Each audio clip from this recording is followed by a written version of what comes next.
Emmanuel est un ami très proche. Je suis très fier d'avoir été à l'origine de sa carrière. Et c'est un homme très intéressant. Et je suis convaincu qu'il sera un jour président de la République. Le marché a désigné M. Macron comme président de la République, aidé en cela par quelques électeurs.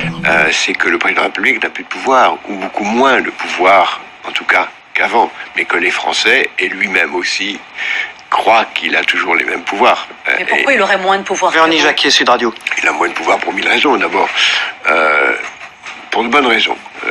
Il n'y a plus la peine de mort.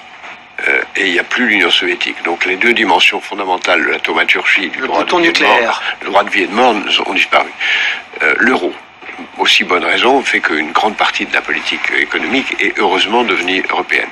La décentralisation, les grands investissements ne sont plus dans l'État et la politique de grandes infrastructures ne lui appartient plus. Les privatisations, il n'y a plus de politique industrielle possible. La globalisation, le marché l'a emporté très largement. Et donc il y a un très grand nombre de choses qu'on croyait à la portée de l'État qui ne le sont plus. Monsieur Attali rappelle ici que le président n'a plus de pouvoir en dehors de celui qui lui est donné par le marché. La plupart des hommes politiques et des dirigeants politiques se contentent de gérer au mieux le quotidien et de colmater les brèches. Oui. Alors qu'il faudrait agir pour avancer. Ils n'ont pas de pouvoir réel.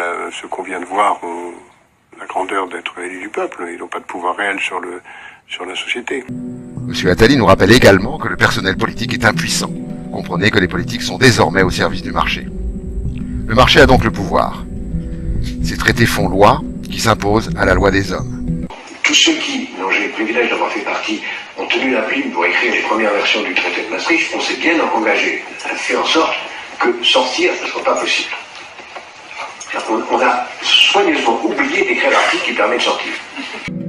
Monsieur Attali se dit honoré d'avoir empêché les peuples de s'autodéterminer. Seuls les marchés déterminent. Son objectif est d'étendre son pouvoir.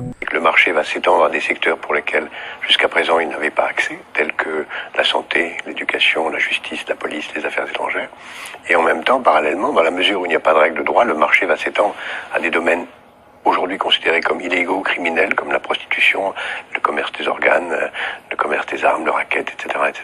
Et donc, on aura de plus en plus un marché qui va dominer, entraînant une concentration des richesses, une inégalité croissante, une priorité absolue donnée au court terme et à la tyrannie de l'instant et de l'argent, jusque et y compris, au fond, au bout de la route, la commercialisation de la chose la plus importante, c'est-à-dire la vie, la transformation de l'être humain en un objet marchand, lui-même devenu un clone et un robot de lui-même.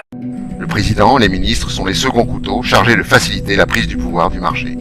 Déréglementer, appauvrir et démanteler les services publics, ouvrir tous les secteurs à la concurrence, détruire les protections des salariés et des citoyens.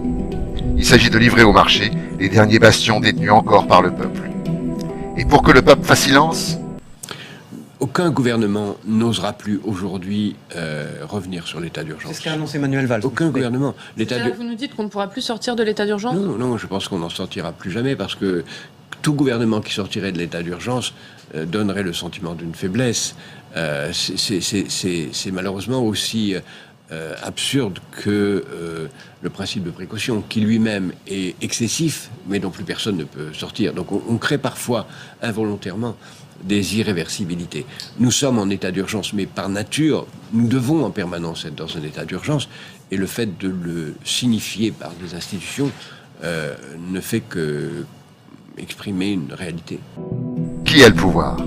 Le marché est l'outil qui permet au capital de s'accumuler. Les détenteurs du capital et des propriétés lucratives sont ceux qui ont le pouvoir politique. Ils font et défont les pouvoirs politiques à leur guise sans que les peuples n'interviennent. Ils ont déjà prévu la succession, monsieur Macron. J'irai même plus loin. Je crois que je connais celle qui viendra après lui.